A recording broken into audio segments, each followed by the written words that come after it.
Welcome to the Ad Nauseam podcast, where classical gourmands everywhere can finally get their fill. Join us for a delectable discussion of Greco-Roman civilization stretching from the Minoans and Mycenaeans through the Renaissance and right down to the present. And now, ladies and gentlemen, here are your hosts, Dr. David Noe and Dr. Jeff Winkle. Welcome, Ad Nauseam listeners, to episode 134 of our humble little podcast. As always, my name is Dr. David C. Noe. I am here on a sunny and quite warm November afternoon with my good friend and fabulous co-host, Dr. Jeffrey T. Winkle. How are you doing this afternoon, Jeff? I'm doing great. I'm loving the sunshine out there. Right before you pulled into the parking lot, I was on my phone. I was reading. There's a poem about November by Robert Frost. And he talks about attempting to kind of learn to love the bare November before the snows come. And it's a very kind of interesting. It's kind of very dark and dreary. American poet, right? Yes, right. And he's the road not taken guy, yes. Right? And but his sentiment in the poem was very much at odds as how I was feeling about November. Sitting there in the bright sunshine. So you were feeling great about November because it's 49 degrees. There's some sun. The leaves are blowing out of my yard and into the neighbors, which is perfect. That's always good, isn't it? And so, Frost didn't leave you cold this time. He did not leave me cold. Nicely done. Huh. This is also my birth month. Oh, that's correct. In a few days. You share a birthday with one Augustine of Hippo. That's true. That's right. Yeah. That's probably on the list of the birthdays I share it with. That's probably at the very top. Absolutely. It'd be hard to top that one. Oh, right? absolutely. Yeah, right. But also my brother-in-law and my late grandmother. So it's a big day. Is that right? Mm-hmm. My goodness. Yeah. Yep. So I actually have, Jeff, yes. Since, this is ostensibly a podcast, but more it's just kind of inane banter between you and I. There's a lot of that. You and me. Yep. I have a fabulous birthday present for you this year. You do? Yes, that you're going to really enjoy. Really? Are you going to keep me in suspense? Yes, absolutely. All right. Today's only, November 4? Well, yeah, you got 9 more days. 10 more days. Okay. Oh, I look forward to this. All right. Fantastic. You will enjoy it. All right. Or else. So it also feels good to be recording here in the afternoon. Yes. I don't burn the midnight oil like you can. You don't lucubrate. Yes, I do not. Yeah, but you're feeling all right today? I'm feeling great. Yes. I can burn the midnight oil, but I prefer to burn the afternoon oil. Yes. Frankly. Yeah. So we're gonna have a high energy episode today, filled with lots of ridiculous puns. Sounds good. And maybe some actual learning. Is that the plan? We'll see about that second part. All right. Yeah. So Dave, before we get into the topic of the day, I believe we have some core agenda to get to. We do. Okay. We have a number of them. Oh no. Yes. Oh no. What happened? Well, I'm standing here shamefaced. Okay. The first is, in the last episode, I made some reference to The Man in the High Tower. And, of course, there is no novel by Mr. Philip K. Dick of such title. It's entitled The Man in the High Castle. That's right. So very sorry, listeners. And what does this prove? It proves that Dave should not try to drop pop culture references. Well, yeah, and I'm shamed as well because as the self-proclaimed Johnny Pop, that's right. I didn't correct you. You didn't catch it. Oh yeah, Tower. Of course, it's Tower. Your filter is not fine enough. It's not. I'm slipping errors past you left and right. Yes. All right. So that's it for our core agenda, right? No. There's two more. Okay. All right. What do we got? I made some reference to Dwight D. Eisenhower, the late American president, and how he made a kind of I don't know what the term is. Vanilla comment about the relationship between American citizens and civil religion, and I was not really even close. Okay. So you have the actual quote here? I have the actual quote here. All right. So Dwight D. Eisenhower, and this is how they, meaning the founding fathers in 1776, explained those. We hold that all men are endowed by their Creator, not by the accident of their birth, not by the color of their skin, or by anything else, but all men are endowed by their Creator. In other words, our form of government has no sense unless it is founded in a deeply felt religious faith, and I don't care what it is. That's the part that stuck in my mind. Gotcha. Then he follows up with us, of course, it is the Judeo-Christian concept, but it must be a religion with all men are created equal. Do you know what happened to the context in which he said these words? What was... I don't think that I was our most loquacious president. No, I don't think so. He wasn't quite as silent as Calvin Coolidge. Right. But I don't think Eisenhower was much given to the stump. No. So I'm not sure where this was said. Yes, he does. does. Don't lead me down the path where I have to say something and then correct it again next week. Sorry. Yeah. I think Dwight is not remembered as a great orator. No. Right.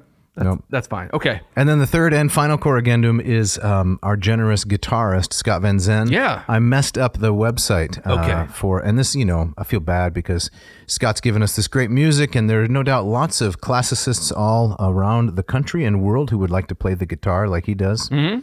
Good luck. Yes. But go to scottvanzenguitarschool.com. So, in the interests of good ethics, I wanted to correct that for Scott. Right. So would-be musicians, if you really want to feel bad about your own skill and talent, please go to scottvanzenguitarschool.com. Yeah, he's really incredible. So, Jeff, do we have a shout out today? I don't believe we do. No shout out today. Okay. Yeah, and that's fine because I have a feeling they're coming in. We have our loyal listeners. Right. I feel like there's a lot of them out there who've said, "Oh, maybe this is." They're doing some lurking, maybe. Doing some lurking, yes. Lurky-loos. Yeah, kind of the hiding there on the fringes, but they're going to come out of the shadows and they're going to tell us all about themselves, and we're going to honor them by singing on the air. Yeah, it's a little bit of a hallmark of those who study the classics in the ancient world to have a certain type of modesty, I would say. I think that's true. I'm not talking about people like Napoleon who tried to imitate, the accomplishments of Alexander. I wouldn't charge them with modesty. No. But I mean, our listeners, right? They're modest, bashful. They don't need 15 minutes of the limelight because they're reading Thucydides, but we want to give it to them. Absolutely. Yes. All right, so Dave, where are we going today? We're going to pick it up where we left off last time. That's right. Okay. Yep, and give a little bit of a review here in case you're just coming into the conversation. We're talking about a very important book written in 1956 in French called A History of Education in Antiquity. And this was written by one Henri-Irénée Marrou, or Henry I. Marrou, as we would say around here probably. Who was born in 1904 in Marseille and died in 1977, described himself as a Christian humanist in his outlook, and his work was primarily, here I'm reading from the Wikipedia article, in the spheres of late antiquity, so that goes down to 400, right? 430 is the death of the guy born on your birthday, Augustine of Hippo. Yep. The spheres of late antiquity and the history of education. So he's best known for this work. He also edited Sources Chrétiennes, a number of different things, and a very significant scholar who has combined in one long, meaty volume a thorough look at the views of the ancients, both Greeks and Romans, on how to educate children and ourselves more generally. Mm-hmm. And Jeff, as you have been, I assume, thinking about this topic this week as a professional educator yourself, can you review just a little bit why this might be of importance to our listeners, as we were saying last week? Sure. I think we touched upon briefly last week about talking about there has been this resurgence in classical education across the country. Right. But we also know that term classical education can mean something very different than just simply doing education the way it was done in the classical era. Right. In some ways, they're very different things. And so I think that I think we're in the midst of a cultural moment where there's a lot of things being shuffled about in terms of what makes a good education, what makes a universal type of public education. In what ways can private schools do this differently? Can we get back to some kind of basics in terms of what has universal value when it comes to education? And it's very complex and confusing. That's correct. Did you see about 3 weeks ago, maybe 6 weeks ago, the story making the rounds about how often men think about the Roman Empire? I did. Yes. I don't know if that was in an article in the Atlantic or maybe Reader. I saw something in the New York Times. New York Times. I think it showed up in many different publications. Wasn't Better Homes and Gardens? It might have been there too. Okay. Right. Better Homes Than Yours. Yes.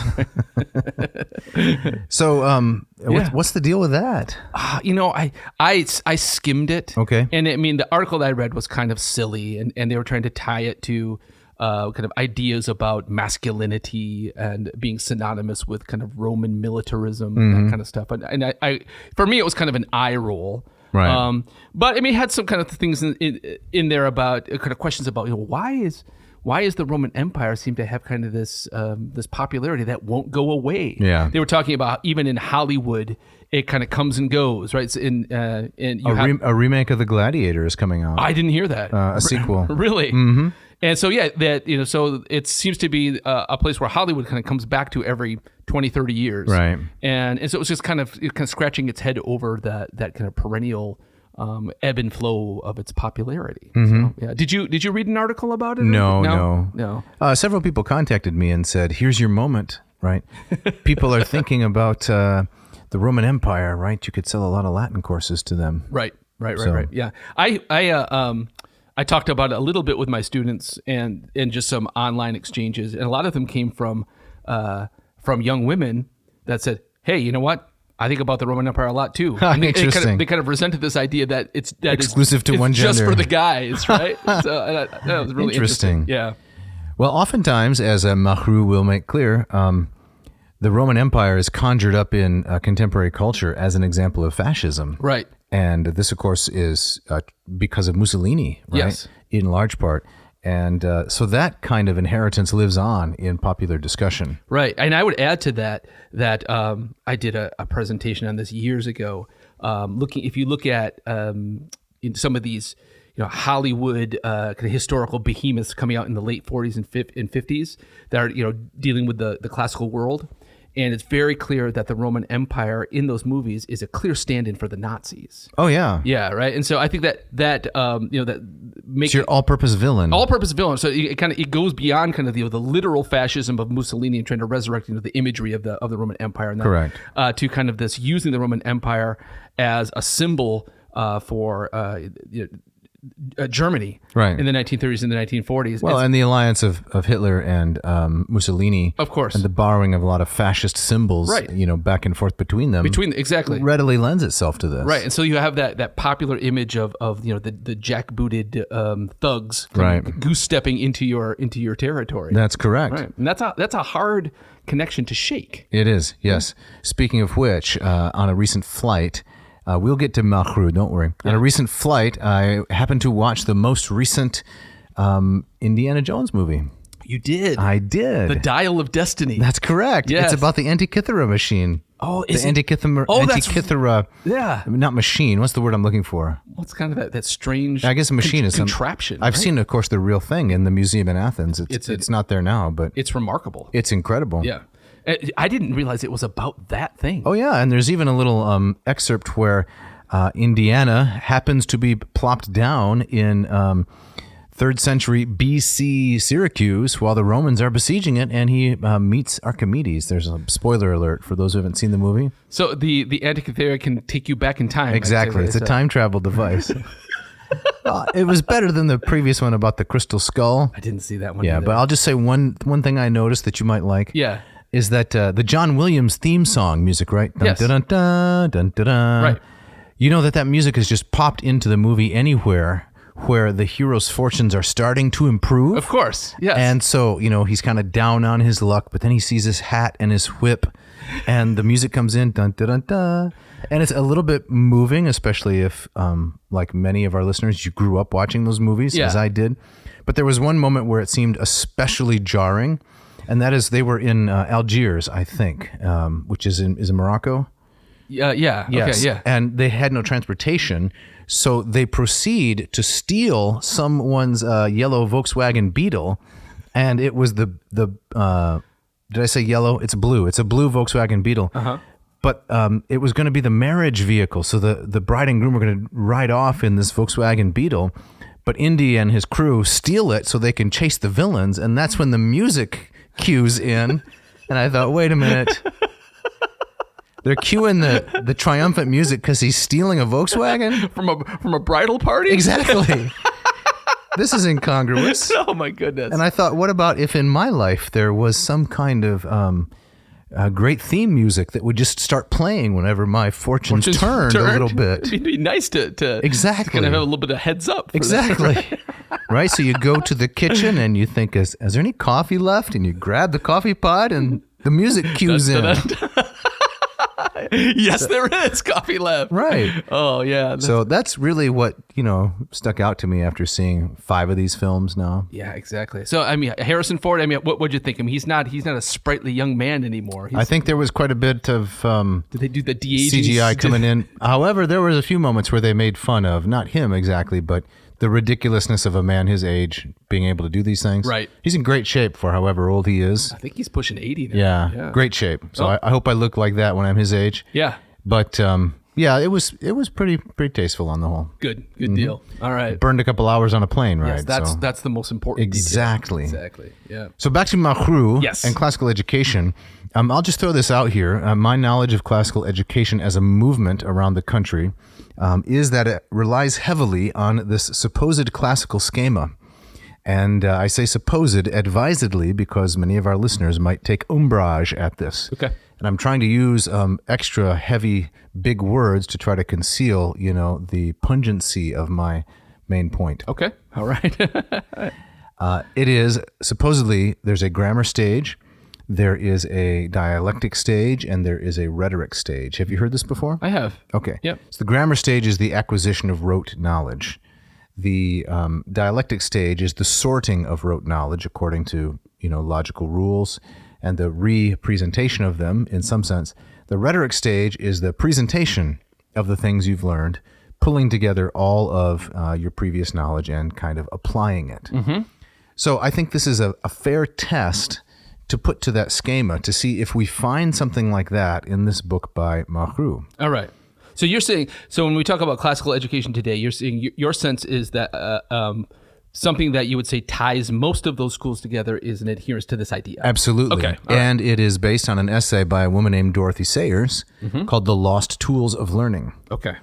And although we're not going to get into this topic directly, I would like to dance around the edges of it as we go through Marrou and maybe get to the topic in some later episode. That would be fabulous. And that is basically the contention that whether or not that method of education is useful, and I'm prepared to be sympathetic to the argument that it's very useful, I'm very skeptical of the notion that it is classical. Okay. All right. I don't think Dorothy Sayers even thinks that it is classical. It's really late medieval in origin. Now, does that mean people can't use it successfully and happily for the education of their children and themselves? No, of course not. Right. It's just a question of what exactly are we talking about? Right. And I think it's important, though, because I think that word classical, conjures up all kinds of images and source material. Absolutely. And so I think words are important. Absolutely. Right? So if maybe down the line, a different type of nomenclature should be used for perhaps. But, neoclassical maybe. Yeah. When I first began studying the classics, when people would ask, "So what are you studying?" Right. The most common response was, "Oh, so you are an expert in Shakespeare, right, or the 19th century novel? Dickens." And Victor Hugo, things like that. Right. Got that all the time. The notion that classics meant Greco-Roman antiquity was fairly foreign then. Yes. Maybe less so now. Was that your experience also? Yes, that was the second question I got. Well, the first question was, what are you going to do with that? Yeah. Right. Would you like fries with that? Right. Yeah. No, absolutely. And so, even, I don't think that term has gotten any more clearly associated with antiquity. Not in my with my students today, when I use the word classical, I always have to kind of define it up front, right? Inside Greco-Roman classics, right? Not just oldish stuff. Yeah, exactly. Right. Yeah. So we have no opening quote because, like last week, the whole book is our opening quote. That's right. And we quoted from it extensively. And I think I even was the recipient of some barbs from your end about, are we ever going to get out of the introduction? Oh yeah, that's right. Yeah. I think those were worthy barbs because did we get out of the introduction? We did. We did. Okay, just barely. Barely. All right. So the work is divided into 3 parts. Part 1, 7 chapters, Homer through Isocrates. Part 2, 11 chapters, the civilization of Paideia, which is the mode of educating children, Paideia, through the concept of classical humanism. And we're going to have to distinguish between types of humanism as we go on. There's a classical humanism, there's a secular humanism, and there is the Christian humanism, of which Marrou is himself an advocate. Okay. As well as people like, in the Renaissance, Mirandola, the famous, not Gondola, but inventor of the hot air balloon, but Mirandola, the famous Platonist in Renaissance. Florence, right, who was patronized by Lorenzo the Magnificent. Okay. All right. So part 2, 11 chapters through the concept of classical humanism. We're laying the groundwork, but it talks about things like physical education, artistic education, primary school, primary ed, science, and higher education, and ends up with the rhetoric. And what about part 3, Jeff, of the work? What does that deal with? Part 3, it has 10 chapters plus an epilogue, and it begins with old Roman education and ends with schooling at the end of Antiquity. Right. Yes. Which again, down to about 430. Yep. And then, as I think is well known, the world changed dramatically. They had indoor plumbing, right, in Britain at the time of the Roman invasion. When the Romans left for the next 600 years, the British island went backward. You could say they went forward in terms of their personal liberty. The Romans weren't bossing them around. Right. And that's a good thing. But they went backward in terms of literacy and technology considerably. Yeah. You going to see the Boudica movie that just came out? I don't know about this either. How come I thought you were Johnny Pop. How do you not know anything? Maybe I'm not. I haven't seen anything about this. I didn't know there was a Boudica movie. There is a Boudica movie, the Queen of the Iceni, right? Right. The red-headed giantess who momentarily and successfully resisted the Roman invasion. I did not know this was coming. Is it coming out as like a holiday blockbuster? Something like that. It looks pretty bad. Really? In fact, it looks as bad as that Pompeii movie. Do you remember that one? It was so bad. That was pretty bad. But I have no problem with those movies that are so bad that they end up kind of going around the bend to being fantastic, right? Which I think that Pompeii one reached that point, okay. Right? I couldn't watch the whole thing. I didn't get past about a third of it. I gotcha. Yeah. So we're in part one, and we talked about the education of the Homeric chivalrous hero. That's right. As opposed to the notion of the rising scribe. An Egyptian and ancient Near East, what used to be called the Orient idea, that the scribe was endowed with specific intellectual powers. He was useful to the bureaucracy, the management of the Assyrian and the Babylonian and the Persian Empire, and eventually the scribe became a shaper of culture. Right. So going beyond the keeping of grocery lists and someone who could write poetry and actually influence and control his fellow man by the force of his ideas. Yeah. All right, so Dave, the corner that we're going to investigate today is talking about specifically about Spartan education, right? That's correct. So this is chapter 2 of the Marrou book. Do you have a quote to open us up? Yes, I do. Okay, here we go. This is from page 14, Spartan education. Sparta, being a special example of the Greek archaic culture, naturally forms the second stage of our history. There we can see how Homer's chivalric type of education persisted even when it was developing into something new. Sparta was essentially a military and aristocratic city, and it was never to go very far along the road towards what I have called scribe education. On the contrary, it made it a point of honor to remain semi-illiterate. Even when its meticulous legislation covered nearly everything, including marital relationships, its spelling, by a curious exception, was never made uniform. In this field, as inscriptions show, there was the most remarkably smug anarchy. I saw that line. Isn't that incredible? Yeah. Yeah. So this is something I did not know about Sparta, though having studied it quite a bit, in the past and taught on it. A point that Marrou makes very evident, and it's brilliant, and that is Sparta was alone among Greek city-states, not for inventing new things on the whole, new and unusual social structures, but for holding on to the Homeric structures from the archaic era, right, when the other Greek city-states had, for lack of a better term, progressed. Yes. Yeah, exactly. And so, correct me if I'm wrong, but so Marrou, he credits that inflexibility, that hardening, to Sparta's fairly rapid decline. Yes, right? he does. Yeah. And because the inability to adapt to a changing world. Right. And what really struck me too, and I think at some point I had studied this and knew this, is that usually when people talk about the Spartans, when you hear about the Spartans, popularly, you're talking about Thermopylae, right? You're talking about the militarism, but particularly the militarism of the 5th century. Yes. And so you have the Persian Wars, and then you have the Peloponnesian War. And what really struck me by reading Marrou's chapter was that was well into the Spartan era of decline, particularly when it came to education in the arts. Is that when they were kind of reaching those heights of what they're remembered for today, right, on the battlefield, they were well on their way out in terms of their cultural influence or imprint. Absolutely. Yeah. Absolutely. So on this same page, Marrou says, in fact, what the Greeks themselves regarded as the originality of Laconian, now we should say, just for the sake of the audience, Laconian is a synonym for Spartan. Right. The actual Spartiates were a subset within the larger Laconian culture. Right. This was the elite military corps. So to be a Spartan, you had to kind of aspire to that high level. But the broader culture, which included the subjugation of the Messenians, was Laconian. Laconian, right? Yes, good. And the Cretans were similar. So there was a similar archaic, conservative, reactionary movement on the island of Crete. What the Greeks themselves regarded as the originality of Laconian and Cretan institutions and customs seems to have been simply a result of the fact that in classical times, these countries still retained certain features of the old civilization which had everywhere else been lost. It was not the result of any special spirit, any particular Dorian genius, as Müller tried to make out with his racial theories that have been so popular in Germany for over a century. Yes, and then so he's writing this in 1956, right? That's correct.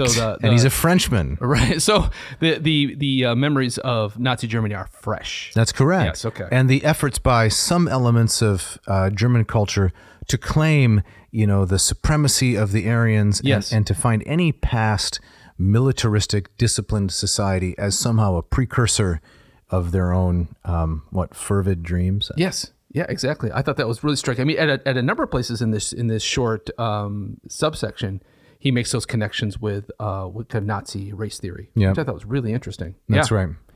And as this chapter develops, I was struck by the fact that this hardening into a militaristic totalitarian state came fairly late in Spartan experience, and there was a tremendous flowering of literature and poetry and art a couple hundred years before this. Right. And this is the kind of, in graduate school, I read the poems of Mimnermus and Tyrtaeus. These are the archaic poems that came out of Sparta.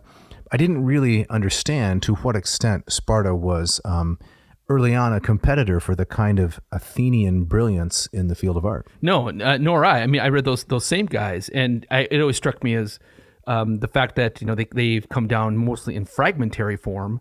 I always took away from that. Okay, this is important, but when you compare it to the 5th century and that kind of thing it pales in comparison. But Marrou's making the argument that there was this absolute. I mean, the ones that were directing, or what you might call, Hellenic culture, right? Or the center of Hellenic culture was in Sparta in the 700s and the 600s. Yeah. So on page 16, Jeff, Marrou talks about the development of the idea of the polis and how it interacts with the Homeric ideal.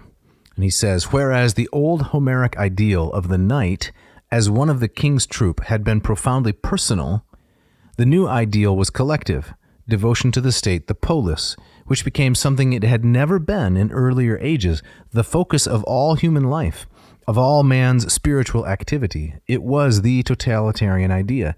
The polis was everything, turning citizens into men. Hence the profound feeling of solidarity between them, hence the enthusiasm with which they could devote themselves to the interests of their common land, ready to sacrifice themselves who were mortal for their city, which was immortal. Yeah. Yeah, and I believe he ties that kind of that shift from kind of the hand-to-hand, one-on-one combat that you see on the pages of the Iliad. That's right. To the development of the phalanx. That's correct. Right, where everybody has to work together for it to function. Yeah. And he quotes from Tyrtaeus, whom we just mentioned, quote, "It is a noble thing to be in the front of the battle and die bravely fighting for one's country," said Tyrtaeus, the finest spokesman of the new ethic. So this survived for a very long time because it is quoted or adapted by Horace. Yeah, Dulcis et decorum, right? Yes, pro patria mori, right? Yes. It's a sweet and noble thing to die for the country. Right. This is very different, isn't it, than Achilles? Very different than Achilles. Yeah, exactly. So you're kind of setting aside those issues of personal glory or immortality for the self is now sublimated to the polis. That's right. Yeah. So he goes on to quote from Tyrtaeus again. Tyrtaeus very consciously compares the new ideal of arete with the old. Quote, "I should not consider a man worthy to be remembered, nor think highly of him merely because he was a good runner or wrestler, even though he was as big and strong as the Cyclops, swifter than Boreas the Thracian, more handsome than Titho, richer than Midas or Cinyras, stronger than King Pelops, son of Tantalus, though his speech were softer than Adrastus, and he enjoyed every kind of fame, unless he was also valorous in arms, unless he could stand fast in battle. That is the true valor, arete, the highest reward that a man can obtain from his fellows. It is a good common to all, a service to the city and the people as a whole, when every man can stand firm on his 2 feet in the front line and rid his heart of all idea of flight. So he's saying that this Really un-Homeric. very un-Homeric. I mean, he's saying that on the one hand, there's nothing wrong with being as strong as a Cyclops. Right. But it's what that you use that strength in service to is what really matters. The community. Yes. The other Cyclopses is. Yes. Yeah, exactly. Yeah. Great orator, great runner, all of these things doesn't matter if it isn't directed outward. Right. It seems to me in kind of like the secular pop culture moment we're in right now seems to be quite the opposite of what Tertius is saying there. Right. It's right now it seems to be kind of the Andy Warhol. Everybody wants their 15 minutes of fame. Yeah. Everybody wants to go viral.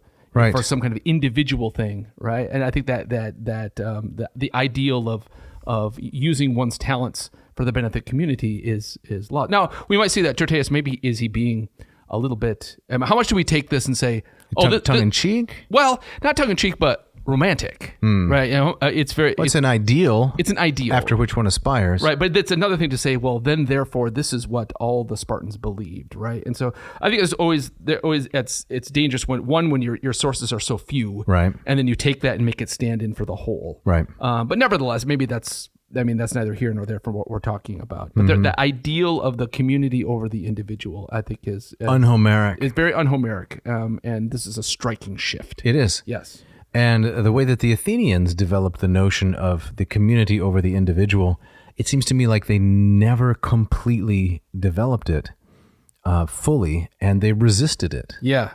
But do you think that I was talking in one of my classes the other day about why does so much that we kind of value in Western civilization society come out of Greece and not out of another country? You know, was there something extraordinary about the Greeks, or particularly we were talking about the Athenians, right, that made them different? And I suggested to them that one of the hallmarks of Athenian society was the agon, right? Everything is a contest, everything is a competition, a highly agonistic competitive society. And exactly, and that competition ends up producing a lot of wonderful things, but it also in some ways is the enemy of community. Wouldn't you say that? It is definitely the enemy of one particular conceptualization of community. Yeah. Yes. But I think there was an openness in the Athenian democracy that you didn't have in Sparta. Definitely. And that can be an incredible thing that can allow for the flowering of a lot of the stuff that we know flowered. Correct. But it can also leave open the doors for factions. I think even Marrou talks about that, near the end of the Peloponnesian War, you even had factions in Athens that were kind of highly sympathetic to the Spartans. Exactly. Right. And wanted to be ruled by them. Right. Yes, later in the same chapter, we will get to what has long been called the Spartan mirage, which is the notion that most of our knowledge of the Spartans is filtered through reactionary Athenian sympathizers. Yes, exactly. So how do we know what really to believe? Right. And to connect this to something a little more current, I am 87% of the way through. I'm not reading, I'm listening to Ron Chernow's biography of John D. Rockefeller. Oh, yeah. Called Titan. Yeah. I've seen that title. Yeah, it's well worth reading. Really? Or listening to, I think at least. And so this is the crux of the whole book. Is Rockefeller a hero for founding Standard Oil and donating $580 million to medical research and the University of Chicago? Mm-hmm. Or is he a villain who has outcompeted, all of his rivals through nefarious means and put himself above, quote, the community? So interesting, right? So can you give us where's Chernow kind of coming down on the side of that question? Well, I think that if he were to come right out and say Rockefeller is innocent of most of the things said of him, it wouldn't make a good story. Yeah. And I think that Chernow doesn't believe that Rockefeller is innocent of all the bad things that have been said of him. Right. But he does very judiciously refute some of the more outlandish claims here and there. Okay. But the overarching a message, I guess, is that you can't really quarrel with the progressive political notion that makes Teddy Roosevelt the hero of trust busting. So I don't think Chernow is going to deny the halo that's over Teddy Roosevelt for trust busting. Gotcha. Though I may be inclined to. Right. Okay. Well, maybe that's a connection to Sparta. Okay. All right. Right. All right. A person like Rockefeller, I don't think could arise in Spartan society. Yeah. Because the extreme competitiveness is definitely seen as contrary to the good of the community. Yeah. All right. Now, I'm anticipating a question our audience might have. So we've been talking for a number of minutes now about Spartan militarism and the value of being the soldier on the front lines with your fellow soldiers. Right. Our listener might be asking, okay, what does this have to do with education? Yes. Like, what's being taught or learned or read or done? Great question. Okay. Bottom of page 16. All right. Here's the money quote. Says Marrou, it would be a good deal less than the truth to imagine that this education of the Spartans had already become a matter of learning the art of war and nothing more. It meant more than that. It still preserved many other features of its knightly origin, especially the delight in all kinds of riding, sports, and athletics. We have enough records of the Olympic Games to know what a high proportion of victories went to the champions from Laconia in these sports. These are shocking numbers, Jeff. Sparta's earliest recorded victory dates from the 15th Olympiad, 720 BC, between 720 and 576. So what is that, 150 years about? There were 81 known Olympic winners, and 46 of these were Spartans. Holy smokes. So if you were a Spartan, you won half of all Olympic competitions. They're like the Yankees. Yeah. Yeah. Or the Bulls in the 90s. Yeah, totally. Right.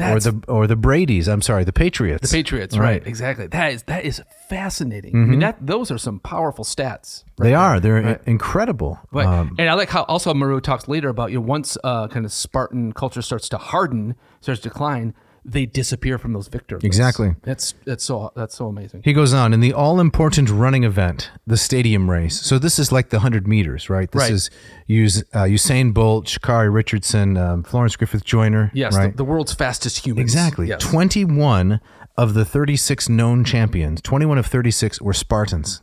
That's incredible. Yeah. That's incredible. It's like the Jamaican dominance of world sprinting. Totally. Right. We have a shared love for track and field. Yes. And because we're both so fast. I love that stuff. It's wish fulfillment fantasies. Right. Yeah. I could do that. Which part could you do? Sit on the sidelines and cheer? Exactly right. As long as it's not too exhausting, and then I might have to lie down if cheering too much. Right. Yeah. Yeah. But it's arguably my favorite sport.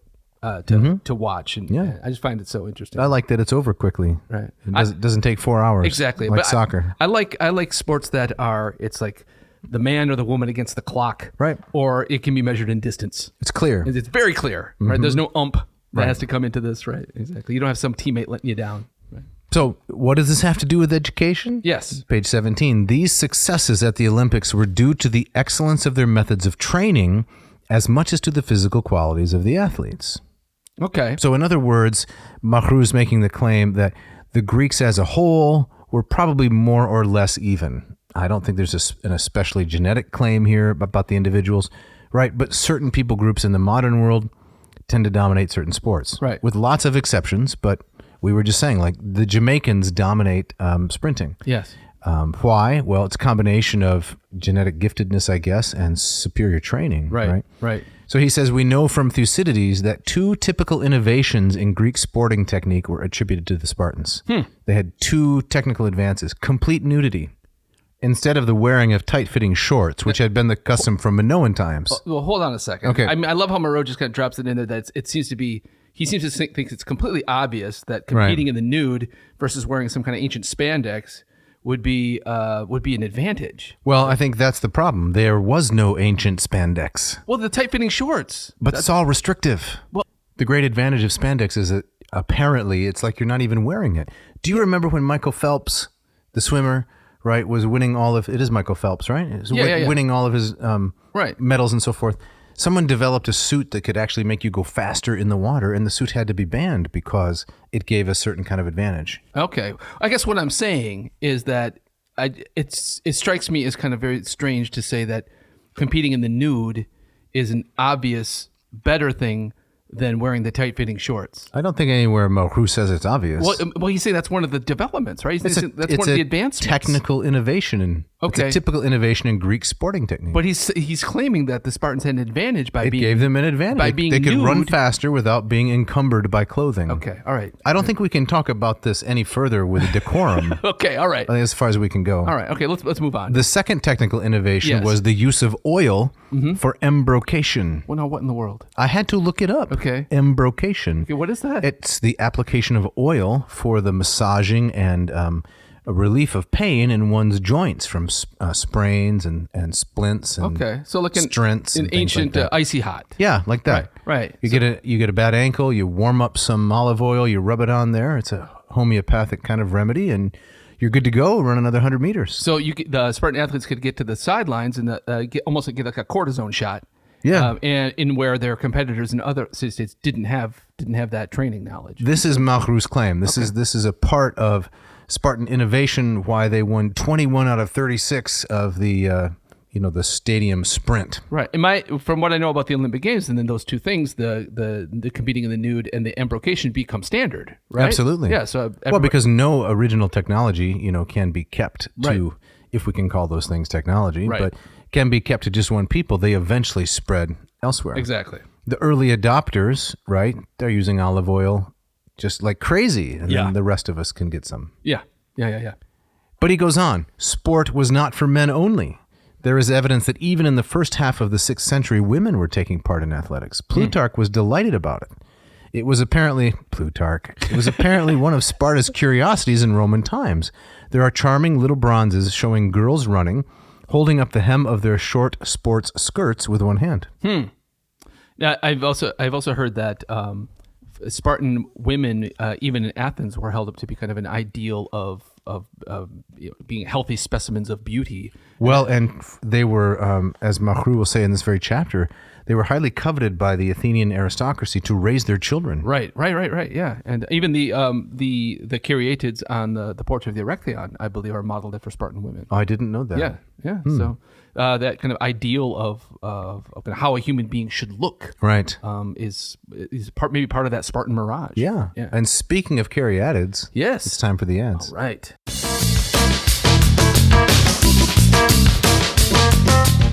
This episode of Ad Nauseam is brought to you by the good folks at Ratio Coffee. Dave, I had a nice cup from my Ratio machine this morning. I'm assuming that you did too. I did. I had a whole pot. Yeah, a whole pot just to yourself? Well, I'm the only coffee drinker in my family. Oh, really? But I used my Ratio 8 with the hulking flagon, and I got things going. Ground, some wonderful beans in my barrazza grinder. Mm-hmm. And so a whole pot is really just 2.5 cups. Oh, that's not that. That's Put not some that much. whole whipping cream in there. Oh, really? Rich, nice, delicious. I gotta try that. Yeah, you should really try that. I usually just go straight black, but do you? Yes, I did some. My wife and I on Saturday mornings we like to kind of just set aside an hour. Let's clean up the dump that this house has become over the week, right? And should you really say that on the air? Well, she's not listening. She's not listening. She'd actually be the first to admit it. Okay. But I took the time in the kitchen to kind of lovingly kind of spray down and hand wash my Ratio machine, and I realized just what a sparkling gem it is next to everything else in my kitchen. You've got the stainless steel model, right? Stainless steel with the walnut accents. The Ratio 8. You also have an 8 with you got the oyster? Oyster. Yes. Yeah, the oyster color with the walnut accents. Right. Very nice. And you graduated from the 6, and the 4 is coming down the pike. Yes, we're very excited about that. And I think we're going to give one of those away. Sometime early next year, we're thinking? I'm hoping it's looking like maybe February, March. Maybe we can even give away a couple. Remember the shout out we had last week from one young Hope? Yes, Hope Ladd. Off at the University of Virginia. Disappointed she didn't get in on the Ratio 6. Right. I think we'll give away a couple of 4s. Excellent. Right. I would say it went beyond disappointment. I sensed a little anger in her disappointment. I generally like to read into others' emotions that they may or may not have. Yeah, exactly. Right. Yeah. Right. So hopefully, maybe Hope can maybe win this time around. That's right. Right. Yeah. So let's say, listener, that you've come this far and you think, I really want to improve my coffee game. Jeff, what do you suggest they do? They should go to ratiocoffee.com. That's RATIO coffee.com. Check out one of these machines, the 8 and the 6. And as we said, these are not cheap machines. Right. But if you're a serious coffee drinker and you want to kind of invest in your coffee future, if you want a machine in your kitchen counter that's going to be there for a very, very long time. And work with tremendous consistency. Right. Never fails. Never fails. Go to ratiocoffee.com, choose one of these machines, and type in this coupon code, ANCO4Z. Yeah. And that will get them, Dave, 15% off. But Jeff, what does the Z stand for? Man, okay. Zippity doodah. You're giving me the Z? Yeah. Zippity doodah. Zippity doodah? Yeah. I guess so, right. That'll work. Zamfir, the master of the pan flute. There you go. Something like that, right. So, great coffee. Great coffee. Check it out. This episode is also brought to you by the good folks at Hackett Publishing. With offices in Cambridge, Massachusetts, and Indianapolis, Indiana, Hackett has been bringing high-quality materials to a broad audience for many, many years, more than 50, I think, going on 53 years, if I'm not mistaken. That's right. Yes, I always know how long they've been around because that's exactly how long I've been around. That's correct. Yeah. So a long time ago, they thought, Jeff's about to be born. Yeah. Let's start a book company so someday he can promote it. That's the way I like to think about it. Exactly. So I'm at the website right now. Yep. 3 things stand out to me. They have a whole category devoted to Asian studies. The title of the book is Readings in Classical Chinese Philosophy. It is the 3rd edition. Wow. Then in the middle, Aristotle, Nicomachean Ethics, 2nd edition, translated and introduced by the great C.D.C. Reeve. Oh, yes. I once reviewed his translation of the Republic for Bryn Mawr Classical Review. And how was it, just in a quick nutshell? It was excellent. Excellent. Good. A quick nutshell, you say? I don't know what I'm Don't talking nutshells about. go by size? Can we just please move along? All right, never mind. Right. 3rd category, Classical Studies, The Essential Greek Historians by Stanley Burstein. So there you've got a good indication of the breadth of what Hackett offers. That's right, yeah. I love their texts. I love it that they are affordable.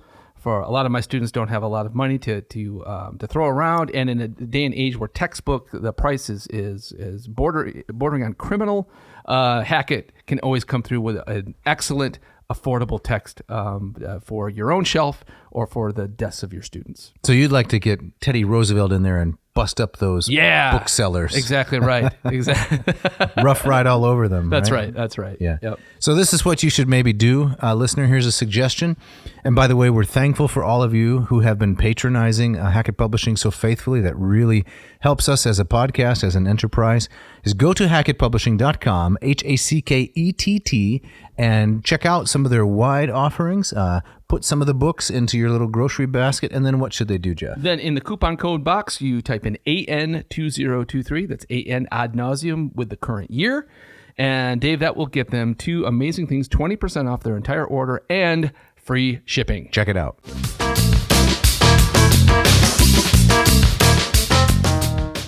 All right, Dave, so where do we go next as we get back into it? Yeah, we're going to talk about the musical features Okay. of Spartan education, which, again, I don't think anyone would associate with Sparta, at least the general knowledge of what it was like. Right. So Marrou, page 17, Spartan culture was not merely a matter of physical training, however. Although it was not very lettered, it was not unacquainted with the arts. As in Homeric education, there was the essential Homeric element of music, which was central to the whole culture and acted as the link between its various parts, connected with gymnastics through dancing and through singing with poetry, the only form of literature known to archaic times. Right. So poetry predates prose. That's correct. As the kind of primary medium of education and communication. That's Yeah. right. Yep. And then we have a long list of Spartan poets and individuals who were there at the Spartan flowering of music and literature. The second catastasis, which existed at the end of the 7th and the beginning of the 6th century, specialized in choral lyrics and produced musicians like Thalitus of Gortyna, Xenotimus of Cythera, Xenocrates of Locris, Polymnestus of Colophon, and Sagados of Argos. These are now hardly more than names to us, but in their day, they were quite famous. Better known are poets like Tyrtaeus and Alcman, who, being lyrical poets, were musicians as well. So all of these individuals patronized Sparta, were honored by, paid for by Spartan civilization, and celebrated Sparta as a center of culture. So they went on tour and made sure to hit Sparta as That's correct. as the big show. Yeah, like the famous musician Beck. Yes. That's feeling a little personal. Why are you laughing? Well, because I'm wearing the T-shirt with his name on it. Yeah, I guess so. All right. Early Sparta, also page 17, had a wonderful series of festivities throughout the year. When sacrifices were made to the city's tutelary deities, there were solemn processions, pompai, like those of the Hyacinthia, in which girls in chariots and boys on horseback paraded to the accompaniment of singing. And there were all kinds of athletic and musical competitions. Generally speaking, the festivals seemed to have reached a high artistic level. There is a marvelous atmosphere of grace, poetry, youth, playfulness, and indeed roguishness in the fragments which have been preserved of Alcman's Parthenion, incomplete though they are. Now, one thing that strikes me really interesting about this, if we were to compare this to, say, a modern, typical high school education today, it is subjects such as music and poetry, dance, even physical education. Those seem to be kind of the corners of education that are kind of scrapping for funding. Well, and are entirely an afterthought. Right. Well, exactly, right. If they are funded at all, right? And so, I mean, that just seems to be, again, if we're going to come back to this question of what does it mean for a classical education to be truly classical, then these things have very little place in, I think, at least a modern idea of what education ought to be. Here's a potential counter-argument. Okay. So I agree with you in broad strokes, but here's a potential counter-argument. Think of the individual who plays the trombone, right, in the marching band, and then runs back onto the football field and rushes for 200 yards. I'm pretty sure that person doesn't exist. Oh, there are plenty of individuals like that. That are both on the football team and in the marching band? Yeah, there are plenty of individuals. They are a distinct minority. Yeah, I would think so. But it's not unheard of. Okay. No, I've seen that. In fact, I went to a high school football game recently in the last couple months, and the person that I was there to watch is not in the marching band, but there were some of the players, maybe not the most accomplished, who did both. Okay, well, we're talking about the exception, not the rule, though, right? Yeah, but I'm just making the broader point. But I'm seeking to undercut your broader point. Okay. There is an example of the Spartan ethos, the combination of keen competitive athletics and the pursuit of music. Okay. Now, I guess it would only be truly Spartan if, after playing the trombone solo for the marching band and scoring a touchdown, the individual went out into the center of the field and sat down and read his latest composition of poetry. Right. Okay. That would be pretty unusual. Yes. But in some ways more arguably classical. Yeah, agreed. All right. Okay. Yes. Okay. Fair point. Okay. But I think So are we on the same page? I think we're on the same page. Have I defeated your argument? No, you haven't. You've kind of given a very small sliver of an exception to that rule. Okay. But yes, I will walk it back very slightly. Okay. All right. You ready for the great refusal? Yeah. What is this all about? You have to be. All right. This wonderful early spring, says Marrou, still page 18, was followed by a disappointing summer. Most historians agree Sparta's steady development in education came to an abrupt halt in about 550. It began with a political and social revolution in which the aristocracy, perhaps led by the ephor, Chilon, destroyed the popular risings that may have been caused by the Second Messenian War, and at once set about the business of finding suitable means to maintain its power. Thus began the divorce between Sparta and the other Greek cities, which, on the whole, far from returning to any kind of aristocracy, were tending towards a more or less advanced form of democracy, which was helped on decisively at this stage by the incidence of tyranny. Okay. As he says a lot there to unpack. He does. So he seems to me to be saying is that because of the political situation that Sparta found itself in, having to deal with these local revolts, that the response was to kind of double down on a totalitarian, military kind of dictatorship. To go full in. So 550, right, there had been a number of revolts of what they called helots, Helot. So this would be northwest mostly of Sparta. Right. We were there in Sparta, remember? We were. The year was 2011. Yeah. And we went to that nice Euro shop down the street from, where the high school kids play soccer. Yes. Remember there is a statue of Leonidas. And you walk south from that point, and there on the left, there's that great souvlaki spot. Indeed. I'd And forgotten remember about that. what happened? Now I remember it, yeah. We walked in there, and what did the guy say? The guy who was behind the counter. I don't remember this part. He said, "Where's your colleague, Mark Williams?" Oh, that's right. That's right. He knew. He knew. He recognized, the Calvin College entourage. That's right. That's crazy. And then we went off to the west to Mistra, right? Yep. Climbed the mountain, which was the old monastery. Yeah. Right? Isn't that Mistra? Mistra, exactly. Yeah, or Mistras. And we also, we toured the archaeological site of ancient Sparta too. Yes, which was fascinating. It's fascinating, but not much to see. No, it's exactly as Thucydides says. Right. People who come here thousands of years from now will have no idea of just how powerful Sparta was because they didn't build anything. Right. Yeah. But northwest of there, as I understand, is where the Messenians were. Yes. And they formed the slave class that propped up all of Spartan culture. Right. And they were called Helots, Helot. Yes. So around 550, says Marrou, this fellow Chilon, Chilon, said, we have to control this subclass more effectively, so we're going to cut all of our art and music programs. Something like that. Right. This was one of the arguments that kind of puzzled me about Marrou at this point. Right. So, okay, they're dealing. I can see, well, maybe a revolt. Okay, we have to kind of throw some things out in our desperation to kind of keep control. But how exactly that type of militarism was markedly different than the militarism that preceded it, that would necessitate a kind of a hardening and a dispensing of the education he'd been talking about. I didn't quite get that. Yes, I'm not sure it's known. Okay.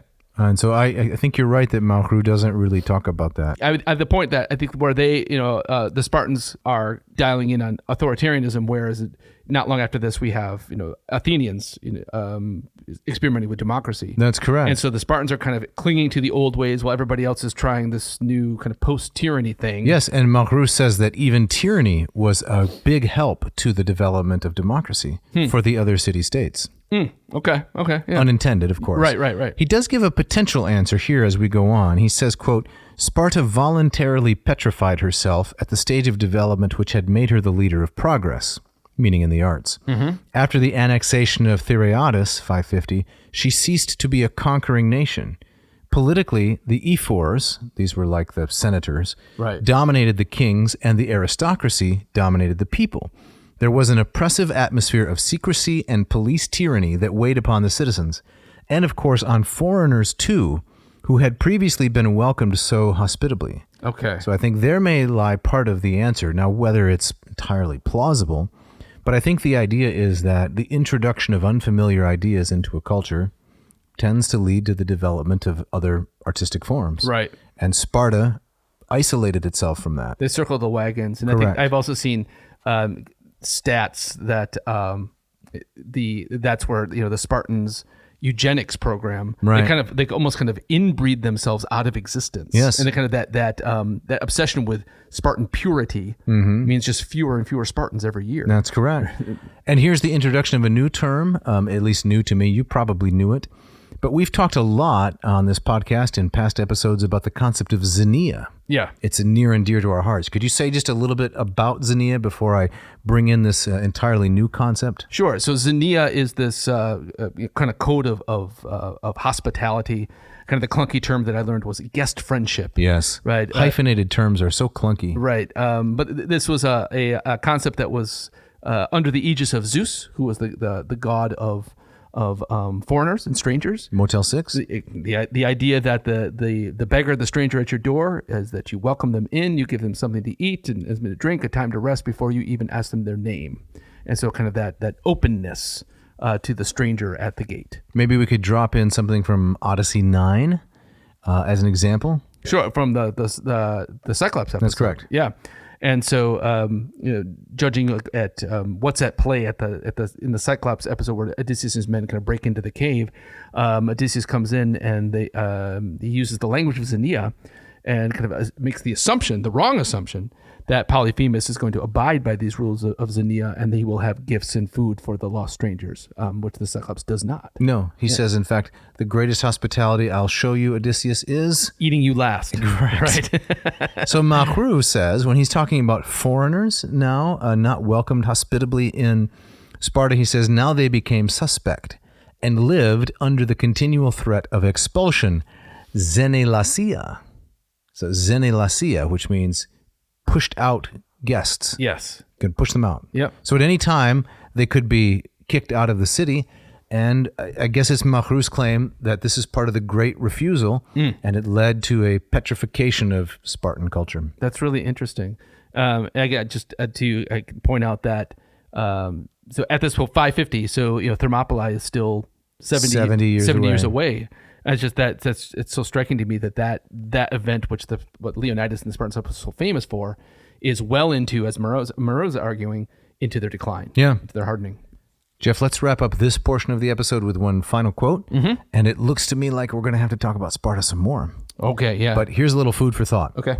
With this, that is the great refusal, went a gradual decline of culture. Sparta renounced the arts and even athletics because they were too disinterested, because they tended to develop strong personalities. That's interesting. Too much free agency. Okay. Right? When the quarterback becomes too successful, he wants to get a bigger contract and leave the team.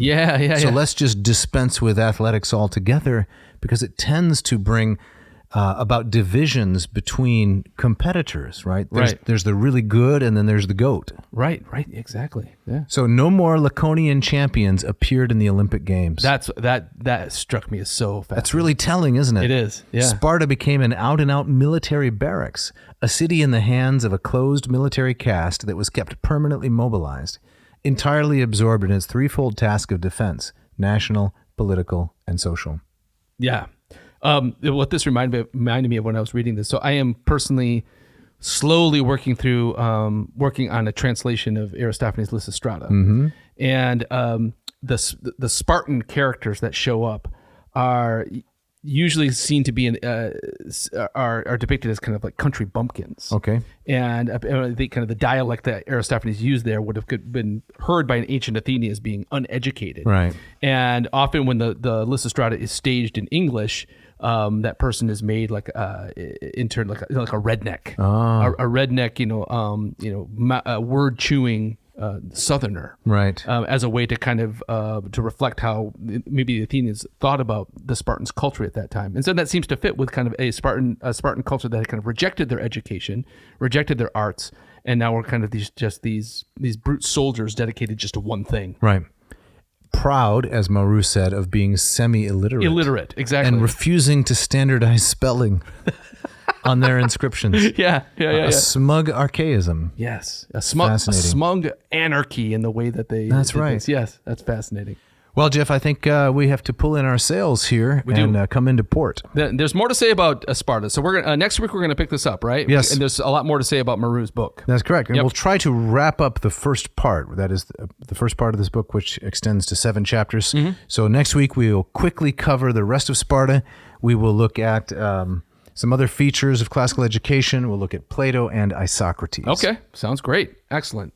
But Dave, before we get out of here, say something to the crowd about the Moss Method and LPSI, would you? Yes, I will. Thank you for asking. Moss Method is a program I have developed to help you learn Greek, and I have a number of students participating. Yesterday we had the Moss hours, the Moss office hours, I should say. The Moffus hours. There you go. Yes. We had some folks from Switzerland, some folks from California, some folks from North Carolina, from Kansas, and the state of New York. Oh, very cool. And India. India. Oh my gosh. All getting together to study some Greek. Yeah. So if you'd like to, improve your study of Greek, if you have studied some before, but you don't really have confidence, I think that the extended and detailed explanations that are also quite systematic that I give in this course will really improve your confidence. And confidence is so necessary when it comes to learning a language. You got to have the sense that you're making progress. I can give you that. And this would also be a great program for someone starting with no knowledge. Absolutely. Of Greek. Right, exactly. The first lesson is how to pronounce the alphabet. Yeah. Then it's how to divide the words into syllables, syllabification. And then reading some fantastic stories, including an account of the Greco-Persian Wars. And so characters like Leonidas, of whom we've spoken. Excellent. So go to mossmethod.com, check out some of the free instructional videos I have created. If you like the course, sign up. We're going to be having a sale coming up for the Black Friday Cyber Monday sale coming up pretty soon. Yep.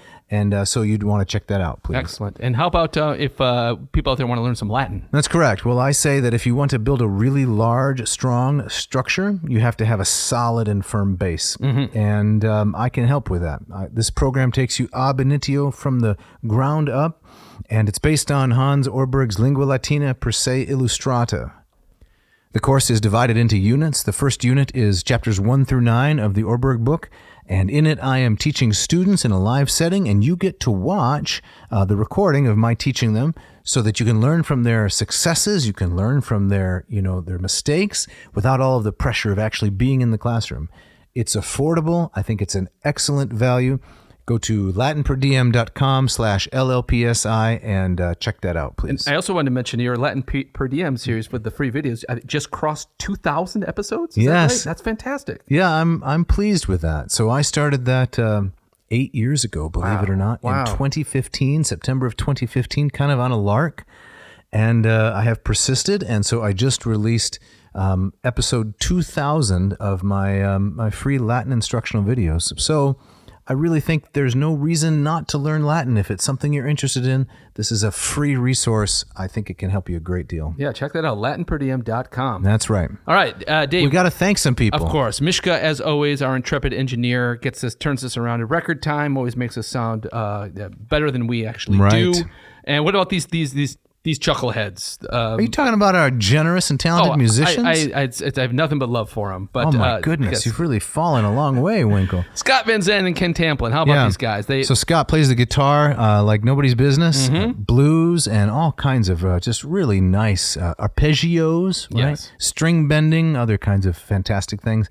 Provides us with free music at the beginning and at the end. Yep. Ken composed a lot of that, gives us the bumper music for the ads. So we just want to say thank you to these gentlemen. Yes, excellent. And audience, if you want to shout out, if you got a question, a comment, don't hesitate to get in touch with us. You can write to dave@adnauseam.com. Don't forget that V. Or you can write to jeff@adnauseam.com. Do not forget the V. Yep. Tell us what you like about the show. If you must, tell us what you don't like. Give us suggestions for future episodes. We got a suggestion a while ago to do one on the Library of Alexandria. That'd be a great one. And I made some preliminary steps toward that. Fantastic. So I can't remember which individual made that suggestion, but I want you to know you are not forgotten. Excellent. It is still in the hopper. Excellent. What about a T-shirt? Yeah, go to our website, adnauseam.com, again with that V. Go to our Lurch with Merch section. Pick yourself up a T-shirt, this wonderful kind of black and orange T-shirt with the Quai Nocent Docent on it. You got Heracles wrestling the Nemean lion. It's just a sharp look. Atlas holding up the world. Yep. Quai Nocent Docent. What hurts teaches. There exactly. You go. Right. And Dave, next week, Part 3. Mm-hmm. Excellent. And you have our Ghost Story Party Shot, I believe. I think I do, right. And this comes from a very well-loved novel of the 20th century. So for me, this is not exactly the classics. I'm taking a real risk. This is recent literature, not classical. This is the famous J.R.R. Tolkien and his delightful book, The Hobbit. And here's the quote. When he heard there was nothing to eat, he sat down and wept. Why did I ever wake up? He cried. Oh, man, I've been there. I have been there, too. That's great. I'd go back to sleep if there's no breakfast. Of course. Thanks for listening. Thanks.